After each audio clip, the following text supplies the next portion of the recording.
ಈ ಶ್ರಾವಣ ಮಾಸದಲ್ಲಿ ಶ್ರಾವಣ ಲಗ್ನದಲ್ಲಿ ಮೀನರಾಶಿ ಕಡೇ ರಾಶಿ ಅಂತ ಕರಿತೀವಿ ರಾಶಿ ಫಲಗಳಲ್ಲಿ. ಆ ರಾಶಿಗೆ ಶ್ರಾವಣ ಲಗ್ನದಲ್ಲಿ ಹೇಗಿದೆ ನೋಡೋಣ ಬನ್ನಿ. ಬುಧ ಮತ್ತೆ ಗುರು ಸಿಂಹ ಕನ್ಯಾ ರಾಶಿಯಲ್ಲಿ ಸಂಚಾರವನ್ನ ಮಾಡ್ತಾ ಇದ್ದಾರೆ. ಆದರೂ ಶನಿ ಭಗವಂತ ಜನ್ಮ ಶನಿಯಾಗಿ ಕೂತಿರೋದ್ರಿಂದ ನಿಮಗೆ ಅತ್ಯಂತ ರಾಜನಾಗಿ ಮೆರೆಸ್ಬಿಡ್ತಾನೆ. ನಿಮ್ಮನ್ನ ಶ್ರಾವಣ ಲಗ್ನದಲ್ಲಿ ನಿಮ್ಮನ್ನು ರಾಜನಾಗಿ ಮೆರೆಸ್ತಾನೆ. ಸಮಾಜದಲ್ಲಿ ಅತ್ಯುನ್ನತವಾದ ಗೌರವವನ್ನು ಕೊಡ್ತಾನೆ. ರಾಜಕೀಯದಲ್ಲಿ ಇರ್ತಕ್ಕಂಥವ್ರು ಮುಖ್ಯಮಂತ್ರಿ ಆಗಿ ಹೋಗ್ತಾರೆ.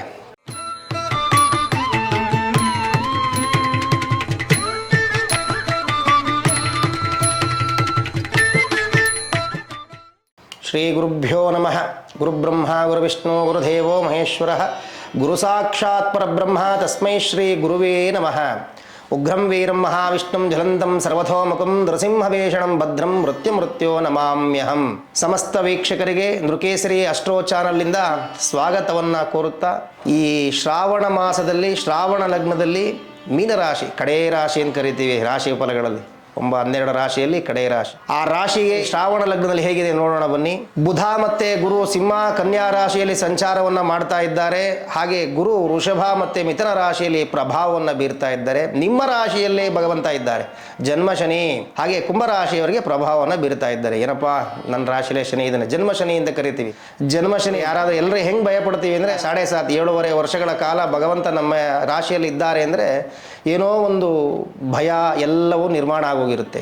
ಇನ್ನು ಒಂದು ಗುಟ್ಟೆ ಹೇಳ್ತೀನಿ ಕೇಳಿ. 9 ಗ್ರಹಗಳಲ್ಲಿ ವಿಶೇಷವಾಗಿರ್ತಕ್ಕಂಥ ಗ್ರಹ ಅಂದರೆ ಶನಿ ಭಗವಂತರು. ಬಾಲ್ಯ, ಯೌವನ, ವಾರ್ಧಿಕ ಈ 3 ಕಾಲಘಟ್ಟದಲ್ಲಿ ನಮ್ಮನ್ನು ಪರೀಕ್ಷೆ ಮಾಡ್ಲಿಕ್ಕೆ ಬರ್ತಾನೆ. ಕಾಟ ಅಲ್ಲ ಅದು. ಎಲ್ಲರೂ ಅನ್ಕೊಂಬಿಟ್ರೆ ಶನಿ ಕಾಟ. ದೇವರು ಕಾಟ ಕೊಡಲ್ಲ. ದೇವರು ಅಂದಮೇಲೆ ಕಾಟ ಹೇಗೆ ಕೊಡ್ತಾನೆ? ದೇವರು ಅಂದರೆ ಏನು ಮೊದಲು ಒಳ್ಳೆಯದು, ಕಾಟ ಹೇಗೆ ಕೊಡ್ತಾನೆ? ಕೊಡೋದಿಲ್ಲ. ಮನುಷ್ಯನ ಅತಿ ಜಾಸ್ತಿ ನಾವು ದೇವರನ್ನೇ ಸೃಷ್ಟಿ ಮಾಡ್ತಕ್ಕಂಥವ್ರು ಮನುಷ್ಯರು ಅಂದರೆ ಅಷ್ಟು ನಮಗೆ ಬುದ್ಧಿ ಇದೆ. ನಾವು ಮುಂದಕ್ಕೆ ಹೋಗ್ಬಿಟ್ರೆ ದೇವ್ರನ್ನೂ ಕೂಡ ನಾವು ಓವರ್ಟೇಕ್ ಮಾಡಿ ಹೋಗ್ಬಿಡ್ತೀವಿ ಅಂತ ಒಂದು ಫಲಕ್ಕೆ ಇಟ್ಟಿದ್ದಾರೆ ಭಗವಂತ. ಪರೀಕ್ಷೆ ಮಾಡ್ಲಿಕ್ಕೆ ಬಂದಾಗ ಅಸತ್ಯವನ್ನು ಹೇಳ್ತಕ್ಕಂಥದ್ದು, ಮೋಸವನ್ನು ಮಾಡ್ತಕ್ಕಂಥದ್ದು ಮಾಡಿದ್ರೆ ನಾವೇನು ಮಾಡ್ತೀವೋ 1 ರೂಪಾಯಿ ಮಾಡಿದ್ರೆ 100 ರೂಪಾಯಿ ಭಗವಂತ ಕೊಡ್ತಕ್ಕಂಥದ್ದು. ಹಾಗೆ ಜನ್ಮದಲ್ಲಿ ಯಾಕೆ ಹೇಳಿದೆ ಇವೆಲ್ಲ ಅಂದರೆ ನಿಮ್ಮ ಜನ್ಮದಲ್ಲೇ ಇದ್ದಾರೆ ಶನಿ ಮೀನರಾಶಿಯವರಿಗೆ. ಮೀನರಾಶಿಯವರು ಹೊಡೆದ್ರೆ ಲ್ಯಾಟ್ರಿ. 7.5 ಶನಿ ಜನ್ಮ ಶನಿ ಇದ್ದಾರೆ. ಆದರೂ ನಿಮಗೆ ಭಾಗ್ಯಸ್ಥಾನದಲ್ಲಿ ಕೂತಿರೋದ್ರಿಂದ ನೀವು ಇದನ್ನು ಭಾಗ್ಯಸ್ಥಾನ ಅಂದಾಗ ಇನ್ನೊಂದು ಚಾರಣೆ ಮಾಡಬೇಕು. ನಿಮ್ಮ ಜಾತಕನ್ನು ಕೂಡ ವಿಮರ್ಶೆ ಮಾಡಬೇಕಾಗ್ತದೆ. ಆದರೂ ಶನಿ ಭಗವಂತ ಜನ್ಮ ಶನಿಯಾಗಿ ಕೂತಿರೋದ್ರಿಂದ ನಿಮಗೆ ಅತ್ಯಂತ ರಾಜನಾಗಿ ಮೆರೆಸ್ಬಿಡ್ತಾನೆ. ನಿಮ್ಮನ್ನು ಶ್ರಾವಣ ಲಗ್ನದಲ್ಲಿ ನಿಮ್ಮನ್ನು ರಾಜನಾಗಿ ಮೆರೆಸ್ತಾನೆ. ಸಮಾಜದಲ್ಲಿ ಅತ್ಯುನ್ನತವಾದ ಗೌರವವನ್ನು ಕೊಡ್ತಾನೆ. ರಾಜಕೀಯದಲ್ಲಿ ಇರ್ತಕ್ಕಂಥವ್ರು ಮುಖ್ಯಮಂತ್ರಿ ಆಗಿ ಹೋಗ್ತಾರೆ. 7.5 ಇದ್ದವರು ಪ್ರಧಾನಮಂತ್ರಿ ಆಗಿದ್ದಾರೆ. ಕರ್ನಾಟಕದಲ್ಲಿ ಮುಖ್ಯಮಂತ್ರಿಗಳಾಗಿದ್ದಾರೆ ಶನಿ ಭಗವಂತ. ಹಾಗೆ ಶನಿ ಅಂದರೆ ಕರ್ಮಕಾರಕ. ತನ್ನ ಕರ್ಮಸ್ಥಾನದಿಂದಲೇ ಕೂಡ ಮೇಲೆ ರಾಜನಾಗಿ ಬೆರೆಸ್ತಾನೆ, ಭಿಕ್ಷುಕನಾಗೂ ಕೂಡ ಮಾಡಿಬಿಡ್ತಾರೆ ಭಗವಂತ. ಆದರೆ ನಿಮಗೆ ಭಾಗ್ಯಸ್ಥಾನದಲ್ಲಿ ಇರೋದರಿಂದ ನಿಮಗೆ ಒಳ್ಳೆಯ ಅತ್ಯುನ್ನತ ಹುದ್ದೆಯನ್ನು, ಅತ್ಯುನ್ನತ ಸ್ಥಾನವನ್ನು ಕೊಡ್ತಾರೆ ಶನಿ ಭಗವಂತ. ಇನ್ನು ಹಣಕಾಸಿನ ಸ್ಥಿತಿ, ಲಾಟ್ರಿ ಮುಟ್ಟಿದ್ದೆಲ್ಲ ಚಿನ್ನ, ಹಣಕಾಸು ಲಾಟ್ರಿ ಮೀನರಾಶಿಯವರಿಗೆ. ಏನು ಸ್ವಾಮಿ ಜನ್ಮಶನಿ ಇದ್ದೇ ಹೇಗೆ ಹೇಳ್ತಾ ಇದ್ದೀರಿ? ಭಾಗ್ಯದಲ್ಲಿ ಕೂತಿದ್ದಾರೆ. ನಿಮ್ಮ ಜಾತಕ ಮತ್ತೊಮ್ಮೆ ಹೇಳ್ತೇನೆ, ಆದರೂ ಕೂಡ ಹೆಚ್ಚಿನ ಫಲ ಬೇಕಾ? ನಿಮ್ಮ ಜಾತಕ ವಿಮರ್ಶೆಯನ್ನು ಮಾಡ್ಕೊಳ್ಳಿ. ನಿಮ್ಮ ಜಾತಕದಲ್ಲಿ ಶನಿ ಭಗವಂತ ಯಾವ ಸ್ಥಾನದಲ್ಲಿದ್ದಾರೆ ವಿಮರ್ಶೆ ಮಾಡ್ಕೊಳ್ಳಿ. ಹಣಕಾಸಿನ ಸ್ಥಿತಿ ಅತ್ಯಂತವಾಗಿರುತ್ತೆ. ಇನ್ನು ವೃತ್ತಿ ಜೀವನವನ್ನು ಮಾತಾಡಬೇಕು ಅಂದರೆ ಹೊಸ ಅವಕಾಶಗಳು ನಿಮಗೆ ಹುಡ್ಕೊಂಡ್ಬರುತ್ತವೆ. ಹೊಸ ಕೆಲಸ, ಸ್ಥಾನ ಪಲ್ಲಟ ಅಂತ ಕರಿತೀವಿ. ಒಳ್ಳೆಯ ಕೆಲಸನ ಇನ್ನೂ ಅತ್ಯುನ್ನತವಾದ ಒಳ್ಳೆಯ ಕೆಲಸಕ್ಕೆ ಹೋಗ್ತಕ್ಕಂಥದ್ದೆಲ್ಲವೂ ನಿರ್ಮಾಣ ಮಾಡ್ತಾರೆ ಭಗವಂತ. ಮತ್ತು ಕೌಟುಂಬಿಕವಾಗಿ ಉತ್ತಮ ಬಾಂಧವ್ಯವನ್ನು, ಸುಖ ಶಾಂತಿ ನೆಲೆಸುತ್ತೆ ನಿಮಗೆ. ಕೌಟುಂಬಿಕವಾಗಿ ಆರೋಗ್ಯದಲ್ಲಿ ಸ್ವಲ್ಪ ಜಾಗರೂಕತೆ ಇರಿ. ಹೊಟ್ಟೆ ಸಂಬಂಧವಾದಂಥ ಕಾಯಿಲೆಗಳು ಮತ್ತು ಕಾಲು ನೋವು ಅಂದರೆ ಮೊಣಕಾಲಲ್ಲ ಪಾದ ನೋವು ಬರ್ತಕ್ಕಂಥದ್ದು ಅಂಥವೆಲ್ಲ ಸ್ವಲ್ಪ ಸಮಸ್ಯೆಗಳಿರುತ್ತೆ. ಮತ್ತು ಮಿಕ್ಕಿದ್ದೆಲ್ಲ ಆಡ್ರಿ ನಿಮಗೆ. ಆದರೆ ಒಂದಿದೆ, ಇಷ್ಟೆಲ್ಲ ಹೇಳಿದ್ರಿ ಸ್ವಾಮಿ, ಹಾಗಿದ್ರೆ ನಮಗೆಲ್ಲ ನಿಮ್ಮ ಶ್ರಾವಣ ಮಾಸ ಎಲ್ಲ ಚೆನ್ನಾಗಿದೆಯಾ? ಇಲ್ಲ. ಇದರಲ್ಲಿ ಒಂದು ಗುಟ್ಟೇನಪ್ಪ ಅಂದರೆ ನೀವು ವಾದ ವಿವಾದಗಳಿಂದ ದೂರ ಇರಬೇಕು. ನೀವು ವಾದ ಮಾಡ್ತಾ ಕೂತ್ಕೊಂಡ್ರೆ ತಗೊಳಕೊಂಡ್ಬಿಡ್ತೀರ. ವಾದ ಮಾಡಬೇಡಿ.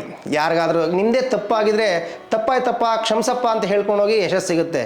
ನೀವು ತಪ್ಪು ಮಾಡಿದ್ದು ತಪ್ಪು ಮಾಡದೇ ಇದ್ರು ವಾದಕ್ಕೇನಾದರೂ ಕೂತ್ಕೊಂಡಿದ್ದೀರಾ ಅಂದರೆ ನಿಮಗೆ ಅದರಿಂದ ಫಲ ಕೆಟ್ಟದ್ದೇ ಹೊರತು ಒಳ್ಳೆಯದಾಗಲ್ಲ. ವಾದ ವಿವಾದಗಳಿಂದ ದೂರ ಇರಿ. ಮತ್ತು ನೀವು ಮುಂದಕ್ಕೆ ಹೋಗ್ತಾ ಇದ್ದಾಗ, ಈಗ ಆನೆ ಹೋಗ್ತಾ ಇದ್ದಾಗ ಅದೇನೋ ಹೇಳ್ತೀವಲ್ಲ ಕಷ್ಟ ಕೊಡುತ್ತವೆ ಅಂತ ಹೇಳಿ, ನಾವು ಹೇಳೋದು ಬೇಡ ರಾಣಿ ಅಂತ, ಅದಕ್ಕೆ ಕಷ್ಟ ಕೊಡುತ್ತೆ ಅಂತ ಹೇಳಿಬಿಟ್ಟೆ.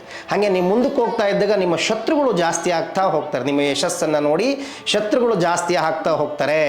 ಆವಾಗ ಅವರಿಂದಲೇ ವಾದ ವಿವಾದಗಳು ನಿರ್ಮಾಣ ಆಗ್ತವೆ. ಅದರಿಂದ ಎಚ್ಚರಿಕೆಯಿಂದ ಇರಿ. ಯಾವುದೇ ಏನಾದರೂ ನಿಮ್ಮ ಕೆಲಸ ನೀವು ಮಾಡ್ಕೊತ ಹೋಗಿ, ಅದರಿಂದ ನಿಮ್ಗೆ ಯಾವ ಥರದ ಸಮಸ್ಯೆಗಳು ಯಾವುದೂ ಇರೋದಿಲ್ಲ, ಶುಭವಾಗುತ್ತೆ. ಆದರೆ ಪರಿಹಾರ ಏನಪ್ಪ ಅನ್ನೋದಾದರೆ ನೀವು ಆಂಜನೇಯ ಸ್ವಾಮಿಯವರನ್ನು, ಶಿವನನ್ನು ಆರಾಧನೆ ಮಾಡಬೇಕಾಗತ್ತೆ.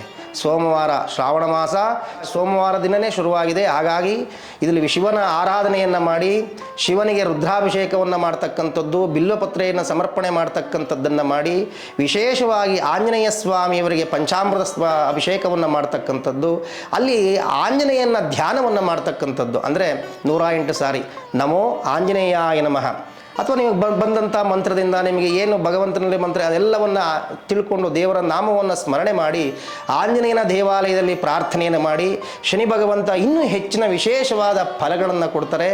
ಧಾರ್ಮಿಕವಾಗಿ ಚಿಂತನೆಯನ್ನು ಮಾಡಿ ಎಲ್ಲವೂ ನಿಮಗೆ ಶುಭವಾಗುತ್ತೆ. ಒಳ್ಳೆಯದಾಗಲಿ, ಶುಭವಾಗಲಿ.